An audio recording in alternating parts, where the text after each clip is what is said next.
ሰላም ጤና ይስጥልኝ። የተወደዳችሁ የሰለዳ ሚዲያ አድማጭ ተመልካቾቻችን እንዴት ቆያችሁ? ለዕለቱ መራርጠን ወደ እናንተ ለማድረስ ያዘጋጀናቸው አዳዲስ ትኩስና ወቅታዊ መረጃዎችን ይዘን ቀርበናል። መረጃዎቻችን እየተከታተላችሁ እስከ ፕሮግራማችን ፍጻሜ ከኛ ጋር እንድትቆዩ ከወዲሁ በታላቅ አክብሮት ጋብዛለሁኝ። በትግራይ ክልል ማዕድን ማውጣት እንደገና ሊጀመር መሆኑ ተገለጸ። የትግራይ ክልል ጊዜያዊ አስተዳደር አግዶት የቆየውን የማዕድን ማውጣት ስራ ለማስጀመር የሚያስችል አዲስ መመሪያ ማውጣቱ ተገልጿል። ዋዜማ ተመለከትኩት ያለችው መመሪያ ከሚያዝያ 2017 ዓ.ም በፊት ፍቃድ የያዙ የማዕድን አውጪዎች ፍቃዳቸውን እንዲያድሱ በተሻሻለው ደንብ መሰረት የማዕድንና ንግድ አስተዳደር ማህበራት የሮያሊቲ ክፍያ እንዲከፍሉ እንዲሁም የከባድ ማሽን ባለቤቶች ከማህበራቱ ጋር ውል እንዲያስሩም ያስገድዳል ተብሏል። የኢትዮጵያ ልኡካን ቡድን የኢራንን ወታደራዊ የመከላከያ መሳሪያዎች ጎበኘ። በኢራን የሚገኘው የኢትዮጵያ ልኡካን ቡድን የሀገሪቱን የመከላከያ ዘርፍ ስኬቶች የሚያሳይ አውደ ርዕይ ጎብኝቷል።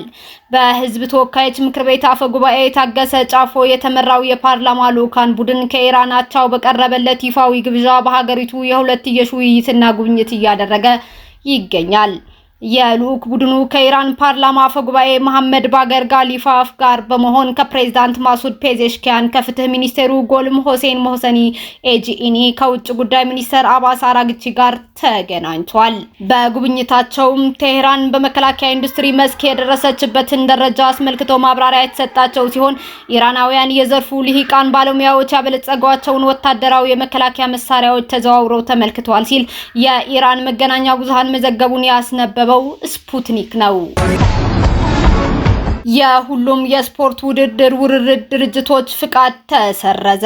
የኢትዮጵያ መንግስት በሀገር ውስጥ የሚሰሩ ሁሉም የስፖርት ውርርድ ስፖርት ቤቲንግ ድርጅቶች ፍቃድ መሰረዙን በድንገት አስታውቋል። ውሳኔው በሀገሪቱ ውስጥ የሚካሄዱ ሁሉንም የውርርድ እንቅስቃሴዎችን በአጠቃላይ ይመለከታል። ባለስልጣናት እንደገለጹት ይህ እርምጃ የተወሰደው የህብረተሰብ ጥበቃን ለማጠናከር፣ የፋይናንስ ግልጽነትን ለማሻሻል እና የህግ ጥሰቶችን ለመከላከል መሆኑም ተገልጿል። በተለይም ወጣቶችን ከግዴታዊ ውርርድ ተጽዕኖ ለመጠበቅ እንደሚያገለግልም ተጠቅሷል። ውሳኔው ከዛሬ ታህሳስ 6 2018 ዓ.ም ጀምሮ ተግባራዊ መሆኑን ሲገልጹ ሁሉም የውርርድ ድርጅቶች እንቅስቃሴያቸውን እንዲያቆሙም ትዕዛዝ ተሰጥቷል። በመመሪያው መሰረት ከዚህ በኋላ ያለ ፍቃድ የሚካሄድ የውርርድ እንቅስቃሴ ህገወጥ ተብሎም ይቆጠራል። መንግስት ለተጠቃሚዎችና ለተጎዳኞች ተጨማሪ መመሪያዎችን በቀጣይ እንደሚያወጣም አመላክቷል። ይህ ውሳኔ በስፖርት ኢንዱስትሪና በፋይናንስ ገበያ ላይ ከፍተኛ ተጽዕኖ እንደሚኖረውም ተጠቅሷል።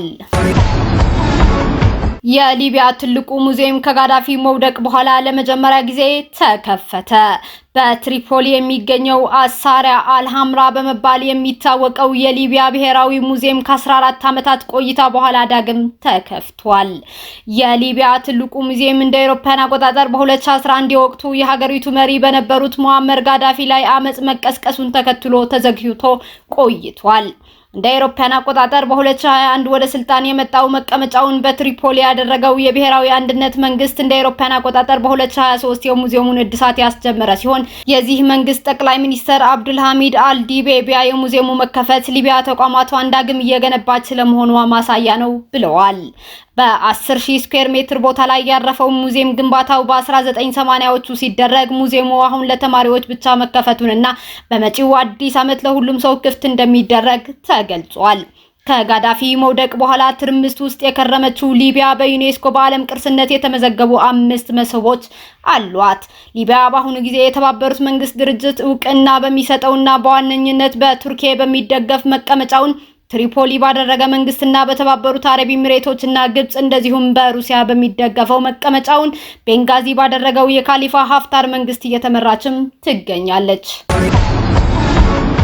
አውስትራሊያ ብሔራዊ የሐዘን ቀን አወጀች።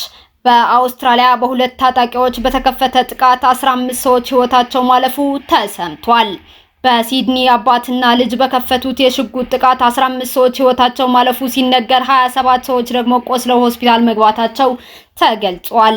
በአብዛኛው በአውስትራሊያ የሚገኙ አይሁዳውያን የጥቃቱ ሰለባ ሲሆኑ ከጥቃቱ ፈጻሚዎች መካከል የ50 ዓመት ድርጊት ፈጻሚ ህይወቱ ያለፈ ሲሆን የ24 ዓመት ልጁም ሆስፒታል ውስጥ እንደሚገኝ ተዘግቧል። የአውስትራሊያው ፕሬዝዳንት አንቶኒ አልባኔዚ የጦር መሳሪያ አጠቃቀምን በሚመለከት ጥብቅ ሕግ ለማውጣት ዛሬ በካቢኔያቸው ጋር እንደሚመካከሩም ታውቋል። ምንም እንኳን አውስትራሊያ የጦር መሳሪያ አያያዝና አጠቃቀም መመሪያዋ ጥብቅና ከዓለም አቀፉ ደረጃ ጠንካራ ነው ቢባልም በግለሰቦቹ ጥቃት ግን በርካቶች መቁሰላቸውና ሕይወታቸው ማለፉ ቢቢሲ፣ ሲኤንኤን እና የተለያዩ መገናኛ ብዙሃን መነጋገሪያ ርዕሰ ጉዳይ አድርገውታል። በሲድኒ ከተማ 15 ሰዎች ለገደለው የተኩስ አደጋም አውስትራሊያ ብሔራዊ የሐዘን ቀን አውጃለች። ለሰላም ሲባል ዩክሬን የኔቶ አባልነት ጥያቄዋን አንስታለች ሲሉ ፕሬዝዳንት ቮሎዲሚር ዘለንስኪ ገለጹ።